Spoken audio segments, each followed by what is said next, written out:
2টা ডিম দিয়ে এরকম পারফেক্ট ক্যারামেল পুডিং আপনারাও বাসায় তৈরি করে নিতে পারেন। আর এই ক্যারামেল পুডিং সম্পর্কে জানে না এরকম মানুষ খুঁজে পাওয়া হয়তো একটু কঠিন হবে, কিন্তু এটা এতটাই জনপ্রিয় যে আপনাদের সাথে আমিও শেয়ার করতে আসলাম। আসসালামু আলাইকুম, পিয়ার প্রতিদিন ব্লগে আপনাদের সবাইকে ওয়েলকাম।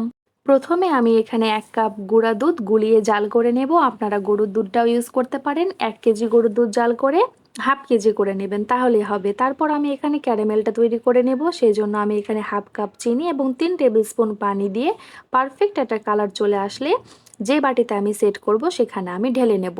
বেশিক্ষণ জাল করতে যাবেন না, নয়তো ক্যারামেলটা একটু তিতা তিতা হয়ে যাবে, তখন খেতে ভালো লাগবে না। তারপরে চলে যাব আমরা নেক্সট স্টেপে, যে আমরা ক্যারামেল পুডিং তৈরিতে যে ডিমের কাস্টার্ডটা তৈরি করে নেব এখানে। তো এখানে একটা আমি বাটিতে 2টা ডিম দিয়ে নিব। 2টা ডিম দিয়ে নেওয়ার পরে এখানে আমি একটু লবণ দিয়ে নেব। যারা মিষ্টি খাবারে লবণটা পছন্দ করেন না তারা অবশ্যই এটা অ্যাভয়েড করতে পারেন। তো আমি ডিমের সাথে লবণটা দিয়ে নিয়ে ভালো করে মিক্স করে নেব।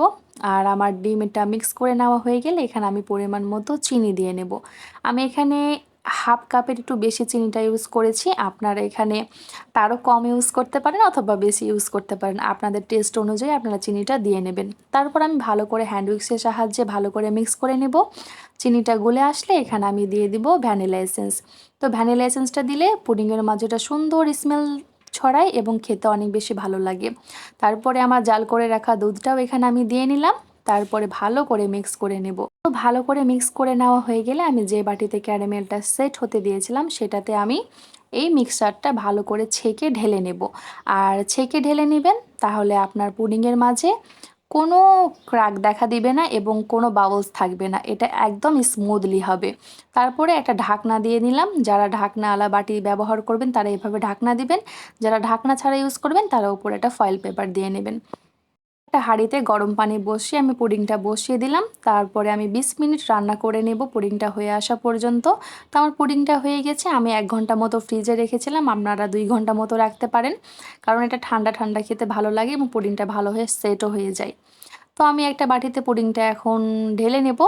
তো মাশাআল্লাহ অনেক বেশি সুন্দর হয়েছিল আর খেতেও অনেক বেশি টেস্টি ছিল, কারণ এই পুডিংটা বানানোর সাথে সাথে আমার শেষ হয়ে গেছিলো।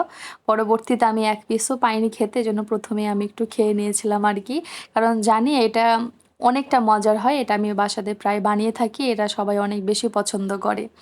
তো দেখছেন কতটা স্মুথ হয়েছে এবং কতটা লোভনীয় হয়েছে। আপনারা 2টা ডিম দিয়ে এরকম পারফেক্ট পুডিং বাসায় যখন তখন তৈরি করে নিতে পারেন। আমার বাসায় সবাই এটা অনেক বেশি পছন্দ করে। আমি জানি আপনারা এই পদ্ধতিতে বানালে আপনাদের বাসায় সবাই এটা অনেক বেশি পছন্দ করবে।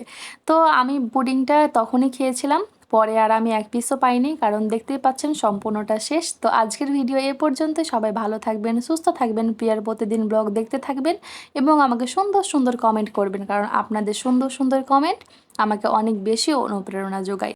তো নেক্সট ভিডিওতে দেখা হচ্ছে। এ পর্যন্ত সবাই সুস্থ থাকুন। আসসালামু আলাইকুম।